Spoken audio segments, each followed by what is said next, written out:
Welcome to the Grow As We Go podcast. I'm Sam, breathwork coach and self-growth junkie. And I'm Anthony, your co-host, transformational men's coach, and general question asker. Here we create space for natural, vulnerable, and deeply connecting conversations on life as it happens, wisdom that I've picked up along the way, and tools to truly enjoy this beautiful life you've been given.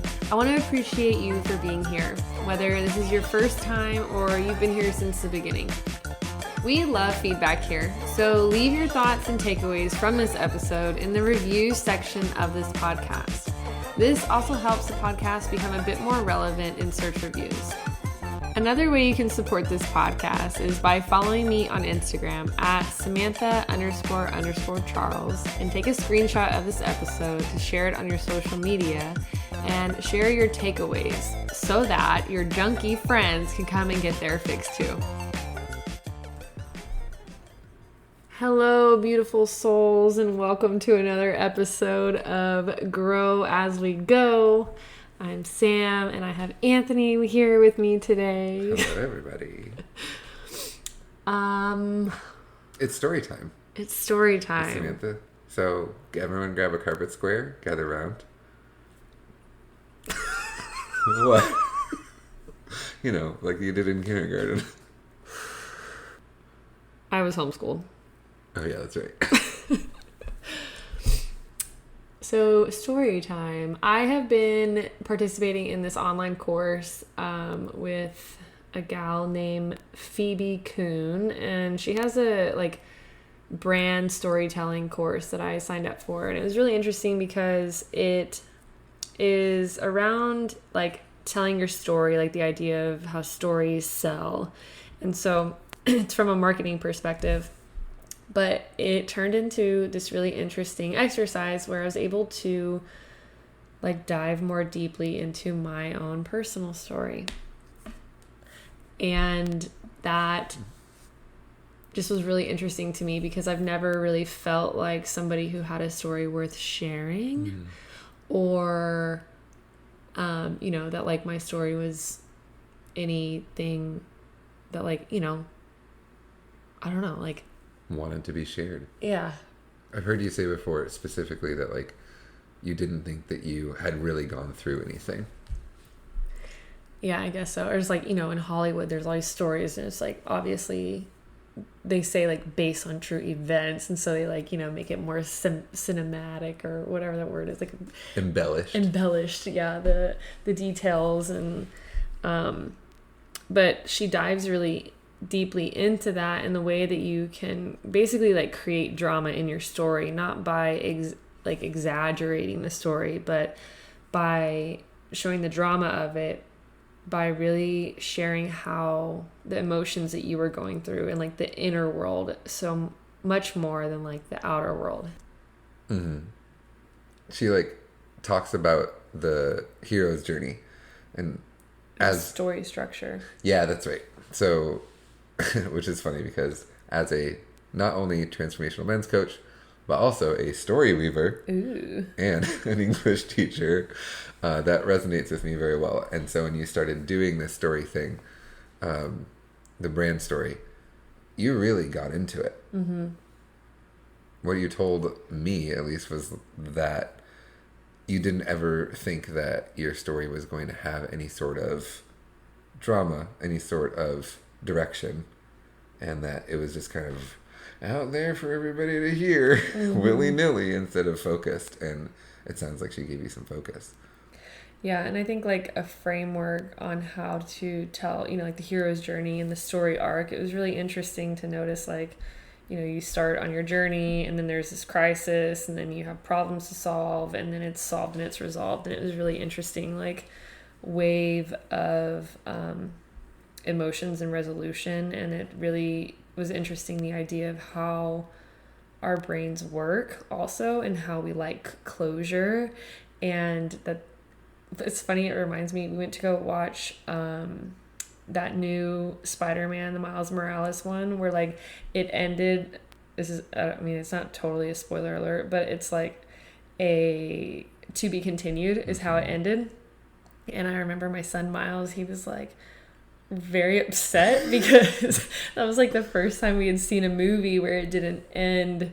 You know, he said that didn't end the way that normal movies end. Like that, you know, there's not this closure, right? And so you feel like, oh, what the heck, when you're left on a cliffhanger, basically. But I found that really fascinating. Yeah, so you started writing your story, and then you were like, oh my God, this is a trip and a half. Because you're like, what am I allowed to share? And what am I not allowed to share? And Yeah, well, it brings up an interesting idea of like, you know, your story is your story, but your story also involves other people. yeah. And so you get to be respectful and you know, tell your story from your perspective in a kind way and in an aware way, which is, you know, a tightrope, Yeah, which we get to talk about more. I'm very excited about that. Yeah, lots of tightropes. And you did, for clarification, did get permission to share your story from your perspective, including certain people in your life. True. Okay, good. Because we're not going to go forward without that. So where did you start your brand story? Like, where was the place where you said, this is where I have to start my hero's journey? Yeah, well, I remember her talking about, you know, starting where you, like, before you learn the lesson, I guess. Mm-hmm. And so it's like in the pit of despair, sort of despair. And so for me, that was the early summer of 2022, where I had spent an evening prior with some really, really cool people. They have like a sustainable community in Kingsbury, and they do full moon dinners. And so it's just kind of like a gathering, and then they have dinner and you can stay the night there. They have a couple little like tiny homes that we stay the night in. And I woke up in the morning and hung out with the boys, and I went to, you know, they were hanging out. My mom was there also. And so there was like this little pond and we were playing there. And then I left my mom with the boys so that I could go and have my therapy session with an IFS, internal family system practitioner. And I've been seeing him for a long time, but I remember feeling in the summer of 2022 incredibly depressed and really struggling for a few months at that point. Like just feeling exhausted and overwhelmed in motherhood and crippled by my lack of identity outside of being a mom and being a wife, and felt really trapped in my internal world, and use the analogy of like just it being like a, you know, a sea of emotions. It's like, oh, I'm just going with the flow, you know, and the flow is like this raging ocean tossing me about with just all the life's happenings and constantly treading water and just like, when is this gonna end? And it, you know, it had been several months, and I struggled with depression as like a teenager and like maybe a handful of other times, but not to this extent where it felt like there was not really a light at the end of that tunnel.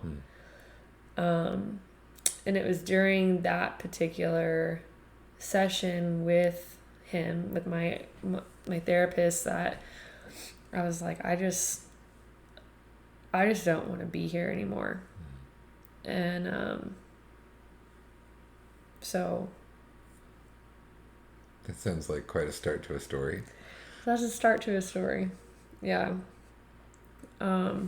And like part of it is like I thought that I had my shit together, and I you know, I'd been in therapy since I was 15 and entered the realm of self-development what felt like a really long time ago. And to be honest, I think I thought there was like, you know, some sort of finish line in that self-growth area that like I was close to, and you know, I was about to find out that there is no such thing as a finish line. Well, you get stuck in this mindset of like, okay, well, if I go to therapy long enough, then I'll fix my emotions. Yeah. And like somehow I'll just not have them anymore. Right. And that's the goal. Or be able to like function and not really ever have, you know, like these ups and downs. And right. It's like, no, life still lifes. Right. And right. it will continue to life. Right. You just have different tools to approach it with now. But, yeah. But yeah. even though you had all these tools, you still ran into this piece of depression. Yeah, and I think that was another thing that helped, almost helped keep me in that loop, was like, what the fuck? Like, what are you doing? And like just really getting down on myself for being in this place. And so it was just this like cycle, and I felt like I had lost myself in motherhood. And I don't think you're the first person to have come to that conclusion in their life, that they've lost themselves in motherhood. Yeah, probably not. I think, and I said this in another podcast that I did with a friend of mine, like I had a whole episode during this episode that we had done together, and I plan on re-releasing it on here, but yeah, like there's a way that I think you tend to lose yourself in motherhood. I know I lost myself in motherhood because there comes a time where you are just taking care of everybody else but yourself. And, there are times where that makes sense. And it's like, people talk about seasons of motherhood and seasons of life and seasons. But it's like, okay, when the season starts turning into years and years and years, it's not a season anymore. Yeah, that's a pattern. Right. And just abandoning yourself and abandoning yourself. Nobody asked you to do it either. Nobody said, hey, can you sign this form where you're going to now abandon yourself for the next 6.5 years? Well, I think that your kids ask you to do it all the time. It sounds like your kids ask you to please take care of giving me food, giving me water, giving me basic needs, paying attention to my emotions. Right. They don't ask you, hey, can you abandon yourself and take care of me? They don't have words like that either. But I think, and they don't have words either to only take care of me. They don't have that understanding. But I think that, they ask a lot of you, and especially the formative years, definitely the first 3 years where they're walking and talking effectively and learning to communicate. And then beyond that, the formative years are, I think, up to 7. And so it takes a lot of care, and not to mention, I won't get all started off into this subject yet, but this society and this world that we currently live in is not set up to support parents and mothers and the family. Yeah, absolutely. It sounds, so what I'm hearing is that you found yourself in a position where you didn't feel supported in being able to find your own spaces and your own being. Yeah, outside of being a wife and a mother and taking care of these 2 little boys. So what did you feel were areas where you could find any kind of relief or any kind of growth that you so desperately wanted? Yeah, well, I think the start of that for me was going to, I had different therapy and women's group that I would go to. And then I found Joe Dispenza. So he's a meditation guy, and I went to a couple of his week-long, I wouldn't really call it a retreat, maybe a workshop, but you meditate a lot, and there's a lecture, and it's a week-long. Basically, I saw it as a way for me to further develop myself and my understanding of growth, and also to get away. And yeah, so I think that those sort of events for me were an escape.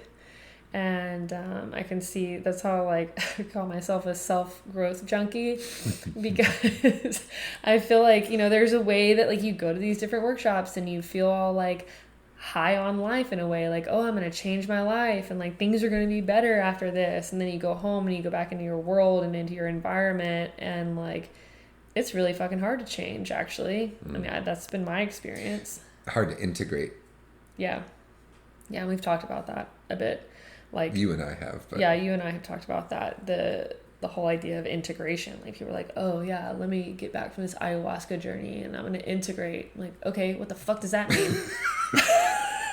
That means that whatever it is that you took in, you don't just let go in one ear and out the other. Long story short, basically.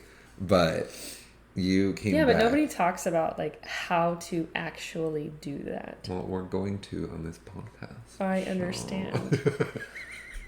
Can't wait for that episode so I can finally learn. Oh, that's great. So, okay, so you came back from that experience. You're all raring to go, and then you're like, well, here it is. Life slaps me in the face again. Yeah. And well, that was, so I got introduced to Joe Dispenza in like 2020, and I also found breath work, the world's falling apart. And over the summer, I fell into another depression. How ironic, 2 years before. And it was really interesting. That was another thing throughout this like brand story. Like diving into my story was like noticing the pattern of the year 2020 and the year 2022 for me was like, whoa, really interesting. Maybe that can be another topic, but it was really interesting to notice the patterns. And so I found Joe Dispenza towards the end of 2020. I was feeling, pretty down, and then he helped me, get up out of that. And then kind of life's happening again, more shifts and changes happening in 2022. And, it's like, man, I've known about all this stuff. I've known about meditation and breath work, and it's like, it's still not working out for me like I'm hoping it would, or, like the integration of it or the like practice of it outside of, the 30-minute or hour-long meditations. And but you began recognizing that you were looking for practices. Right. That was like a key part for you, was I need to do something. Yeah. And that's part of your junkie too, is I'm like, I'm going to do until I figure out what the fuck it is. So what was your next thing that you like embarked on? So I went to this, what's it called? Aubrey Marcus puts together like this fit for service thing. And I went to that with my mom. It's like a, weekend long event thing. And they taught about breath work and about like, putting together an altar. And then they had, ecstatic dance, which I had gone to that with my mom before as like a young, awkward teenager. And it was a totally different experience than it was the time that I went a couple years ago. And it was just really, really cool. How free you feel. So ecstatic dance, they play music and it has different like emotions tied into it. It's all instrumental for the most part. And it just brings out different emotions within your body. And the idea is to not think about what you're going to do or think about how you're going to move. You just literally let your body take the wheel. And you listen to the music and let your body be the guide. And you just fucking do it. And so I went there and I ran into this girl. Her name is Brittany Burton. And I didn't know her at the time, but like she was there also. And she was just like twerking all over the place and just so in her body, and I was judging this shit out of her. And then like pretty quickly I like caught myself and I was like, okay, Samantha, like this is about you, not her. Yeah.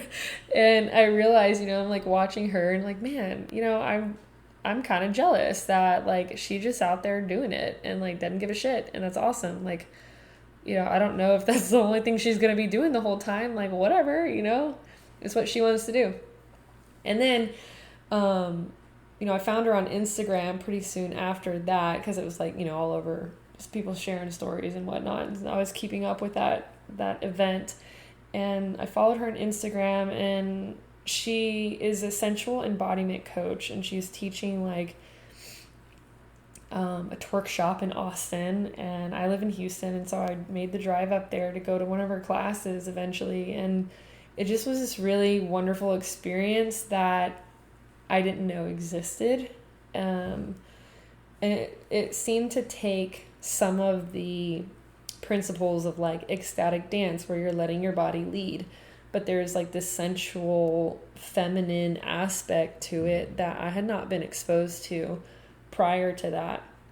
And I was kind of like learning a bit more about like, oh, the goddess within, and in the podcast that I did with my friends called the Goddess Revival, and you know, just I feel like I had been like a tomboy and like raising two boys and like just not in my feminine at all.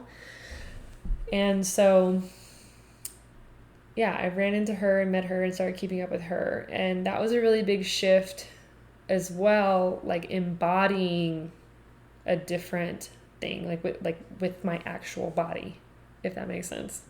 Like dancing instead of intellectually understanding all these different things and these patterns, and then started learning more about like the body keeps the score and about trauma and the body and how the body holds so much of our like unconscious patterns and unconscious reactions. And you know, honestly, I believe it's like you have dis-ease in the body because there is a lack of like fully processing these different emotions and traumas and whatnot that you've been through. Okay, so you had done breath work and Wim Hof and things before, but this felt like a new level of embodiment for you? Yeah. And I think that it's like ecstatic dance and the sensual embodiment stuff is like a form of therapy for your body. And I feel like breathwork is a very similar experience, because it's a way that you tap into your unconscious mind through breathwork and like you're laying there. But, you know, sometimes like I shake and different releases will happen during breathwork, which is totally awesome. But the movement specifically is really fascinating to me because like energy stays stored in your body, and whenever you move and you dance and you do different things that like maybe you're not used to moving your body in that way, that it like loosens up some stuff that maybe has been in there for a long time that you've intellectually and consciously forgotten about. But the body keeps the score, and that shit's still there whether you remember it or not. So what was one of those things that you realized in the shaking and the moving and the twerking? Well, I remember going to one of Bertini's classes and it being a totally different experience than what I, you know, kind of had thought it would be. Like it was a much more spiritual experience, if you will. At the end of it, she had us close our eyes and put our hands like on our heart and our belly. And whenever we opened our eyes, we were supposed to like, well, first of all, she's playing this song that's like, I am worthy, yes I am. And like it's a mantra song, and it's like a upbeat like hip hop mantra song, which is like totally cool. I never heard a song like that before. But so it's like a worthy song. I'm worthy, I'm worthy. And then she has us, you know, look down and as we're opening our eyes to look at our bodies first, and just speaks into the general lack of respect that we have for our bodies, and like how frequently we hate on it and judge it, and like instead of honor and appreciate it. And so that felt like a big thing for me, and I didn't quite understand yet that there's this worthiness piece for me.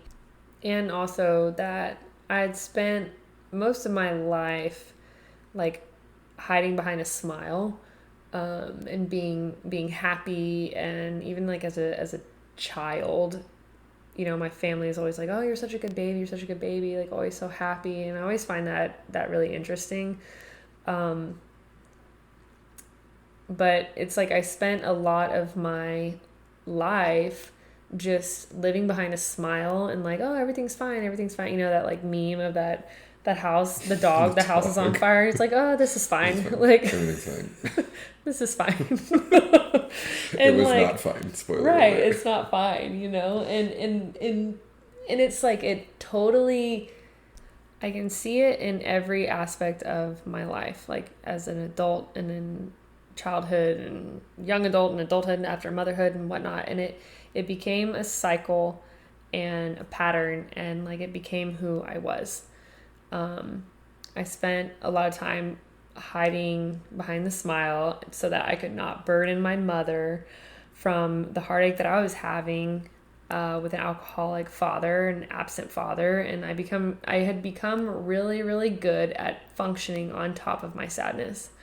And I think that, you know, sadness became a constant friend of mine. Oof. And we've had conversations about that as well. Like that, the great sadness. Mm-hmm. That weighs that on book you. Or something? Yeah, The Shack. If you haven't read, really good. The main character has it weigh on him all the time, but it becomes so ingrained in who he is, becomes a part of him, that giving it up requires just as much, if not more, grief than the grief you would have grieved if you had done it in the first place. Right. That was really interesting to talk about with you, about sadness being like a constant friend of yours. Well, it gets to be another episode of the podcast, so that'll be fun. Oh my gosh. So back to this one though, in your story. So where did you see these things showing up? Like in your relationships or in your world, where was the sadness that showed up over and over again, plastered by a smile, repeat itself? Well, I didn't. Nice. I think so. I signed up for this program, like the Brittini, who I had met at that event. She called me up and was sharing about this emotional intelligence and leadership training that she was finishing and thought that I would be interested in. And I just, you know, I was like, oh, that sounds good, you know. That ALA it's called ALA, Ascension Leadership Academy. And it's this workshop training in Austin. And that it had transformed her in many ways and helped catapult her on her self-growth journey. And, you know, I'm a junkie, so I said, why not? That sounds great. And it was really interesting timing because, you know, I'm like in this depressive state and trying to figure out how to get out, and had kind of had some more lifting of that depressiveness around the time that she had called me. And I was thinking about like, I had just gotten back from a Joe Dispenza workshop. And I came back and I was thinking like, man, you know, these things are cool, and like I wonder if there's something else that might help a little bit. And then Brittini calls and introduced me to ALA. It's a sign. The universe is on my side. But yeah, so I signed up for that, and it started in October of 22, and that really fucked me up in a lot of ways. It just, and I say that in a really wonderful way, if you can imagine. It just totally rocked my world and like broke open a lot of my false beliefs, and like that, you know, plastering a smile on everything. I didn't even realize I was fucking doing that. The worthiness, like that I Am Worthy song, and how it hit me and I had tears in my eyes whenever it played. It's like a lot of that came up and came to light, and I have used this before when explaining ALA and what happened for me, how it felt like, you know, you're born perfect, right? Like you don't have any limiting beliefs, like all these kids running around that are just so happy and so joyful to just be on this planet. And like they wake up every day is fucking Christmas. 6 a.m. ready to go. And, shit happens in your life. And you start to plaster over this knowingness that you're perfect and everything, life's amazing and what a wonderful gift, with like these limiting beliefs. And I think some people are conscious of those, and I think some people aren't. And what I feel like what I did was like, I've got my limiting beliefs plastered on top of this perfect, amazing child, beautiful creation soul. And then on top of that limiting beliefs, I just plastered the shit out of it with smiles and happinesses, and everything's great. Like a Lisa Frank, like, literally Trapper Keeper that just stickers over the top of it. Yeah, and so I had no idea that any of that stuff was under there, despite all the self-growth stuff that I've done. And ALA, I feel like just like, cracked that foundation so I could see, holy shit, like there's a lot of stuff down there. Yeah. Like, great. Yeah. Really tapped into the unconscious parts. And I heard you just say, like, some people are aware of it and some people aren't. There's always stuff that we're not aware of. And so that lack of awareness isn't like a judgment on anyone's part. It's just like, hey, we've all got things underneath the surface that we all get to take a look at. And so what was one of those things that, I mean, I know you talked about the happiness and plastering, happiness over the sadness, but did that crack open and like allow your sadness to flow more freely, I suppose? Like, what was the thing that came out of that for you? Well, I think a lot of it was, a lot of what came out of ALA for me was taking a look at my relationship with my husband, which I feel like was a bit unconscious. Although I didn't know it at the time, I thought that every couple has disagreements and trouble communicating, and like, especially when you have young kids involved, like, when do you find the time or the energy to talk about the disagreements before they've been swept under the rug and forgotten? And there was a particular disagreement that created distance in our relationship for over a month, and that was like right in the beginning of my ALA process. So we can open up space for a little bit of vulnerability there. Do you want to talk about the disagreement, or is that for a later episode? We get a little cliffhanger, like you said at the beginning of your story. Yeah. That's a different episode. Nice. Love it. Okay, so your ALA process shined a light on things that you previously hadn't seen. How did that then play out? Or like, what were some of the other things that were coming up, and how did your relationships change because of the things that came up? Yeah. So I went into ALA like expecting to just gain a few more tools, and just, I didn't really know a whole lot about what was going to happen. And that's kind of a thing with ALA is like, you're not really, people don't tell you a whole lot of what's going to happen because of the exercises that happen. They're meant to happen in real time, and like, you get to see how you actually react to that. And so if you knew what was coming, you might plan and it would be different, a totally different experience. But yeah, so the first 2 weekends of ALA uncovered a ton of absolute bullshit. That's a good way of putting it. Oh my God. Like, I had abandoned myself a long time ago. I struggled with being of my word. The abandonment and trauma of my alcoholic father overshadowed the pain of my mom actually being emotionally absent growing up as well.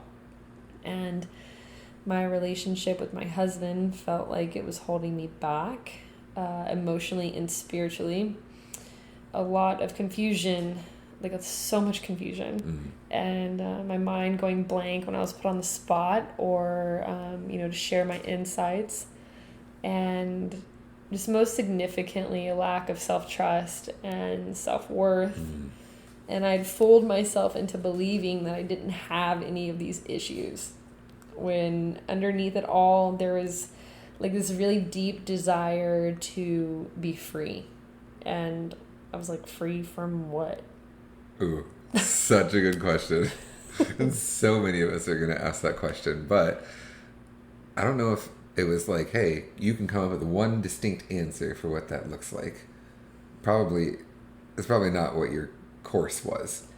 No. And I think like my initial thought is like free from the chains of motherhood, obviously.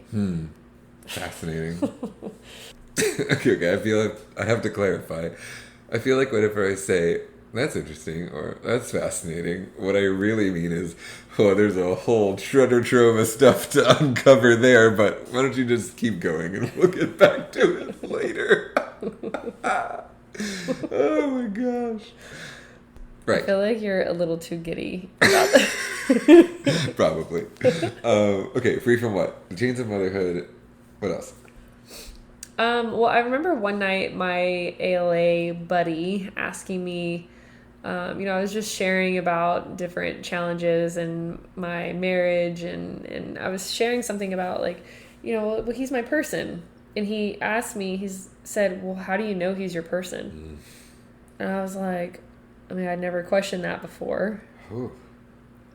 I'd never questioned that. Like, I made an assumption that the father of my children and my husband has to be my person, right? And I sat in the hot tub, gazing out into the night, just wondering about that question.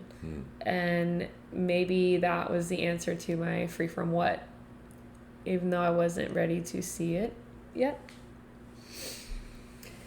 Wow. So I imagine, huge fan of ALA then. Yeah.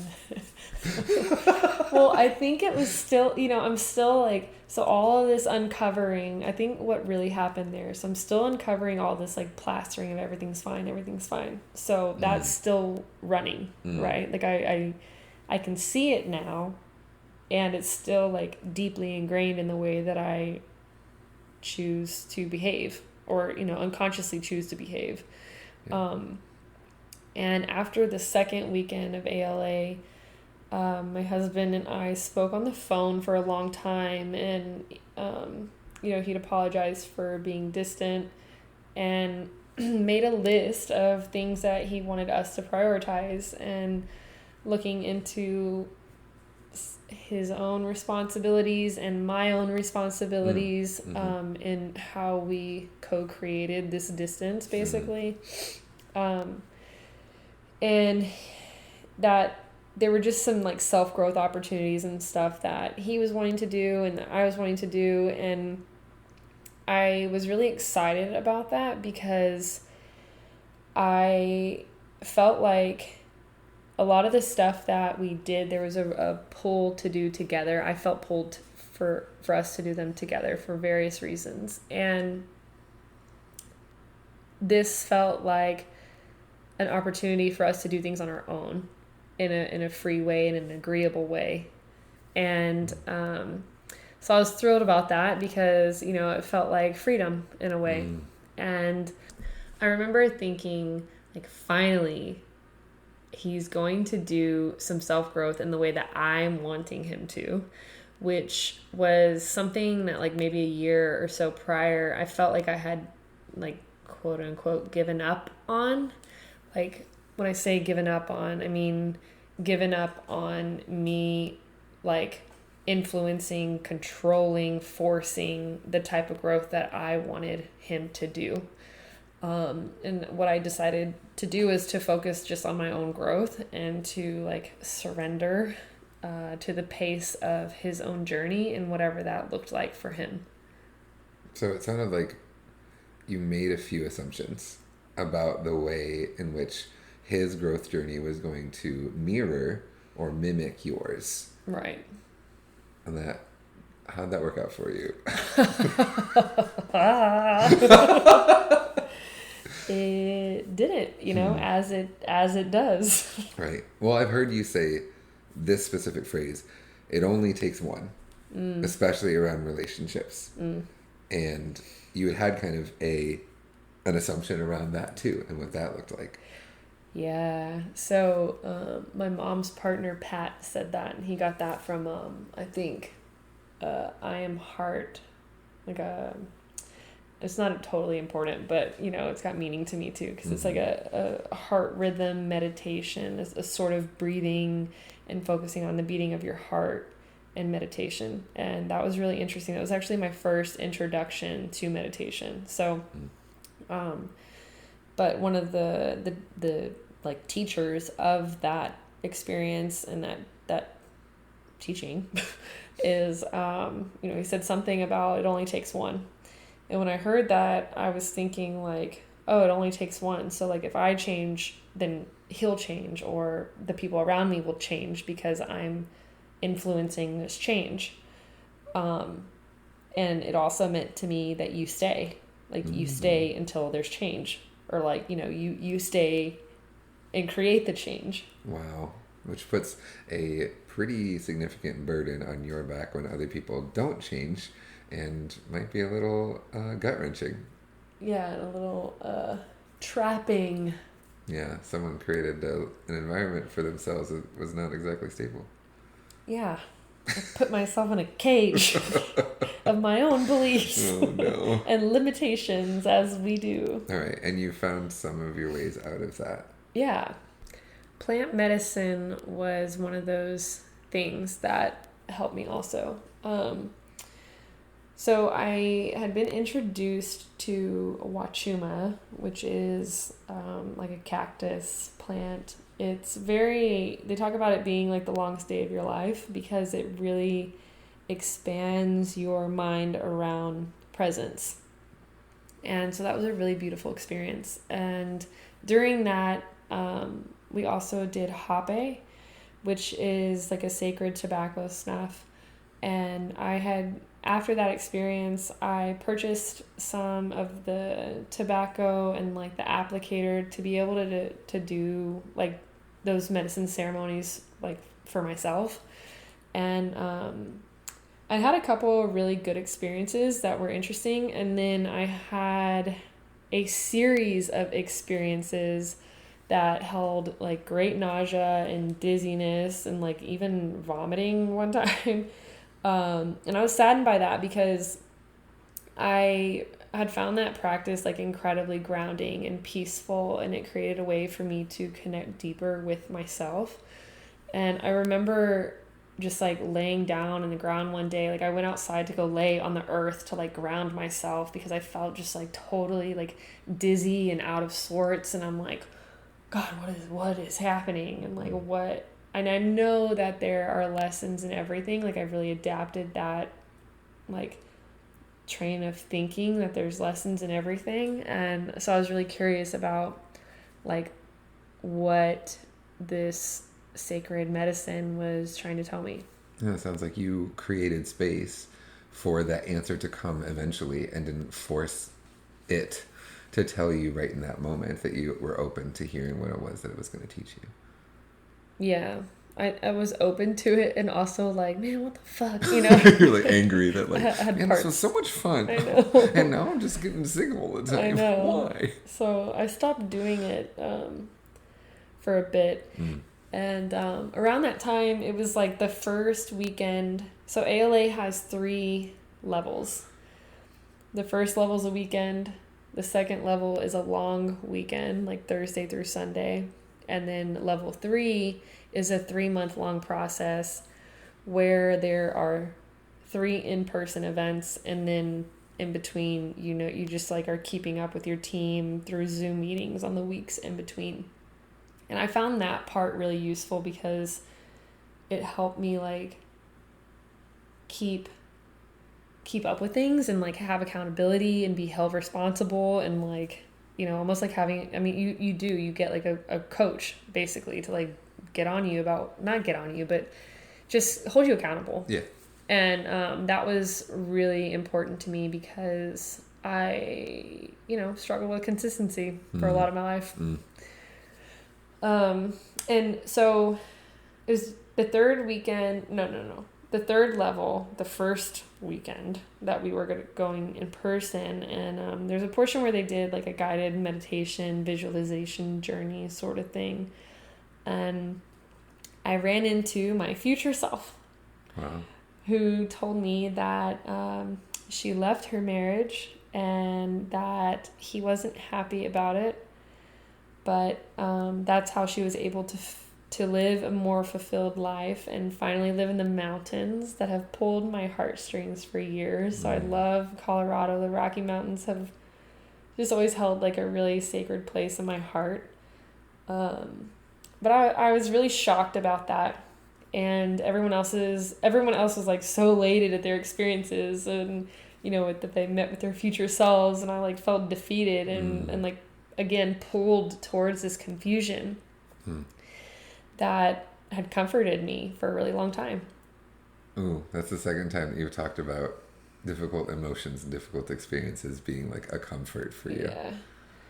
Yeah. I mean, it's like, you know, part of the huge overarching lesson from ALA was like about my sadness and confusion. Like I really healed a lot of that confusion through that process, and it's really, really fascinating to like reflect on my life prior. But Mountain Woman was what I called her. A version of me that existed in another timeline. And I cried as I shared my experiences with the group. And I knew this experience did not mean that I had to take like any sort of action around it. After all, it was, you know, like just a meditation. But there was like this knowingness deep within me.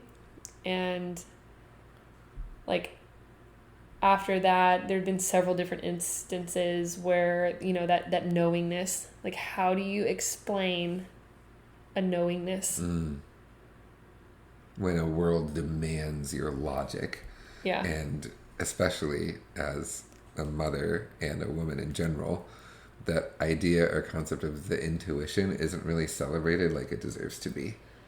Yeah. And I mean, that's another topic for another podcast, the whole like intuition and instinct and like feminine and masculine energy dynamic. Like, yeah, it's going to be great. Okay, so then you asked me in that moment about your experience and about your inner knowingness. Right. So I remember it being like the second day, and I was sharing with you my experience and the conflicts that I was having with my husband from like a very victim and like lost, confused perspective. And as I'm talking with you, I remember like this seemingly random story of this inner knowing that I've had for like since I started going to therapy. There's been like this knowingness that like some sort of sexual abuse happened to me as a very young child. And that story is tied up with memories of my birth father, which I find like equally disturbing and intriguing. So I'm discussing these three things with you: my meditation experience and the conflicts with my husband and the childhood memory.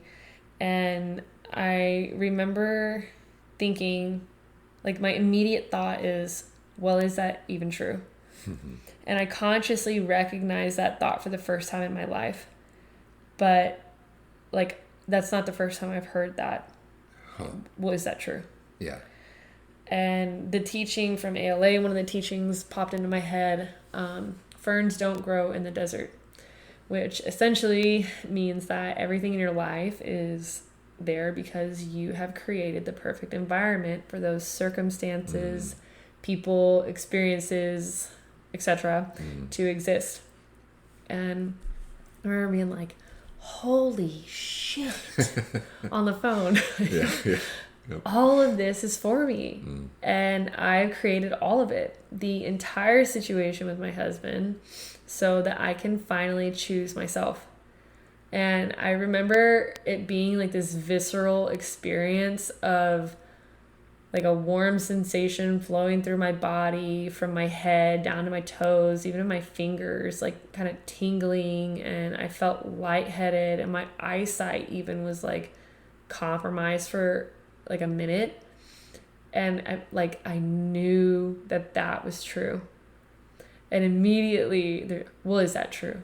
And I was like, there it was, like that self-doubt again, like a severely embedded lack of self-trust. And that was not the second time I'd heard that question either. You know, like I'd been hearing that question for as long as I can remember. Like, well, is that true? Is that right? Another constant companion of yours. Yep. Just uncovering all kinds of lost friends here. And, you know, I knew what all of that meant, that I was going to get to make the most difficult decision of my life.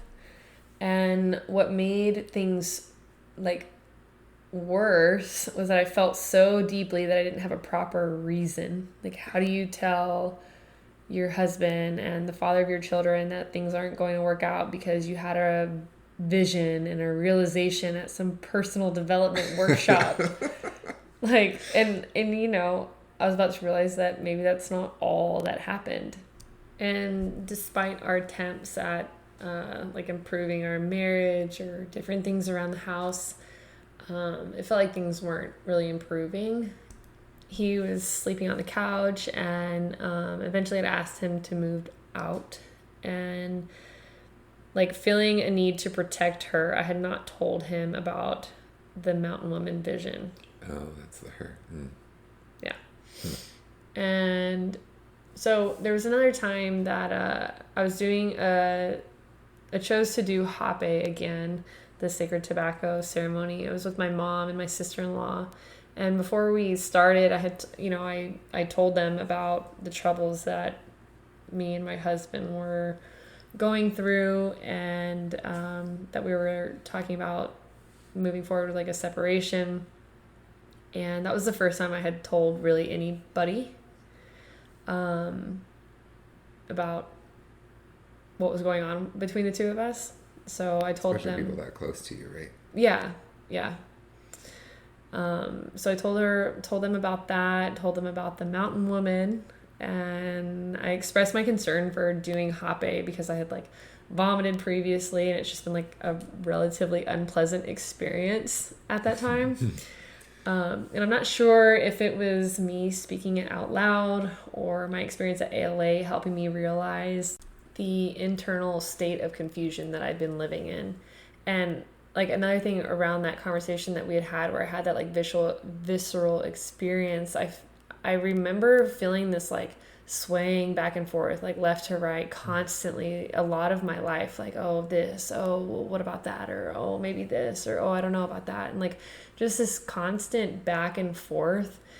And I remember feeling during that conversation at ALA that this like these two sides starting to come together, and like my vision's getting blurry, and like they're coming together in the middle, and there's this centered feeling that I had not experienced. And so I wasn't sure if it was me like telling my mom and my sister-in-law about all those experiences, or if it was just the ALA experience on its own that was like helping me realize and lift the veil over that state of confusion that I had been in. But that time we did hape, I did not experience any sort of dizziness or nausea that time or any time thereafter, which I found really fascinating. Okay, you said that maybe it was talking to your mom and your sister-in-law, maybe it was hape, maybe it was, well, it sounds like all of these tools that you've been accumulating over the years, most of them finally fell into place and you were able to move forward. And so how did you move forward? What was your next step?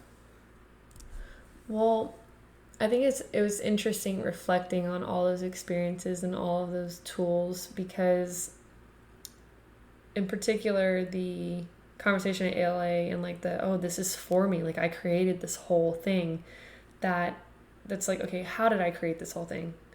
And so for the first time in my marriage and probably my life, Yep. I began to set boundaries around communication in particular. And throughout my ALA process, I was uncovering a pattern of staying too long, even when it wasn't making sense to me. And it wasn't making sense to me anymore. Well, that's a really hard place to come to, because it sounds like what you had said before was, what is this inner knowing? Like this space that you come from of, I know this is what's right for me, is a really hard thing to like explain to someone else. Mm-hmm. And so if you had come to that decision and you were ready to make that decision or that choice, like, I imagine you needed a little bit of confirmation. Yeah, I mean, it's a big thing, you know, something like that is huge. Like, we were married for a long time and have 2 kids, and it's, you know, it's a really big decision. It's not just me that's getting affected there, being affected. So I turned to plant medicine again, and There you go. decided to do, I had gotten some mushrooms for Christmas, magic mushrooms, and decided to do that New Year's. And throughout that journey, I found myself wrestling with what was true and what was not. And although there's like this distorted reality in the mushroom experience, I found the parallel very interesting. I like coming out of it, I was going through this experience feeling like all the people in my life were actors in my movie of my life. And not just that, but like they were in on it too. And so like the people that were there were like important people to me, and like they were placed in my life specifically so that I could have this journey and go on this journey and have this like awakening of a mushroom journey, and that they were in on that whole process, and like they, you know, were awakened and just waiting for me to awaken as well. And like it was really, really interesting experience, like, you know, this whole distorted reality, but it just goes back to like that all of life was set up, and all the people in my life were set up divinely so that I could learn these lessons and have these experiences, and like maybe to an extent there's some truth in all of that as well. I remember looking up at the stars and the moon and like howling, like just free and like, oh, Yes. and crying and just like so excited about life and laughing very joyously. I finally felt free. And there's a deep knowing that this was my soul's journey and like a pact from above, if you will. I felt so much gratitude and reverence for my husband and his part in my story. And I remember just like, thank you, and like tears streaming down my face, and in that world of, you know, thank you, it was like, thank you for these lessons, and I'm done. Wow. Yeah, and I knew that there was no going back. So that inner knowingness piece came up again, and that was, I remember saying, like, I kept being like, I am Samantha, and I was put here to help people. Oh, yes. And like the first step of all of that is helping myself and trusting myself and knowing myself. Well, it sounds like before your story was, I'm not going to know myself and help myself and trust myself. I'm going to cover all of that up. I'm going to pretend like everything is fine and everything's okay and everything is hunky-dory no matter what, instead of saying, I know that it's not okay. And so when you have come to the place of saying, okay, I know that at least for me, for now, there are things in my life that are not okay. What was the thing that you decided to do with the most difficult decision you've ever made in your life? Well, it was moving forward with like the separation and moving forward with a divorce when like even when that meant being totally and completely misunderstood. And there's a lot there that can be another episode. Yes. But there's a lot there for me around perceptions and the way that people see me and growing up. You know, I'm sure it also has to do with why I plastered happiness all over everything, because everything's fine. Okay, guys, I promise. So as your ALA journey wrapped up, so was a pretty significant relationship in your life. Yeah. And that's a really complicated mixture of things all at the same time, huh? Yep. Yeah. Go big or go home, know what I'm saying? Yeah, you don't do anything small, do you? Okay, so what's the lesson, like the takeaway, the moral of your story? Oh, that's a good question. Thanks. That's why I'm the question asker. General question asker. My biggest lesson is to trust myself. Plain and simple. Yeah. Good. Well, it sounds like you're learning that. You have learned that lesson, and you continue to learn that lesson day by day. Oh yeah, man. The onion layers just keep getting deeper and deeper the farther I go. Sam has layers. All girls have layers. You get it. We both have layers. Anyway. That's Shrek. Yeah. What was that not apparent from the terrible Scottish accent or the very notable quote from that movie? Because I quote every single movie incessantly. Anyway, we should probably wrap this up before I go off on a tirade of movie quotes that very few people know about. Thank you for sharing your story and the power and lessons that it brings for me and for everybody who's listening. Well, you're welcome.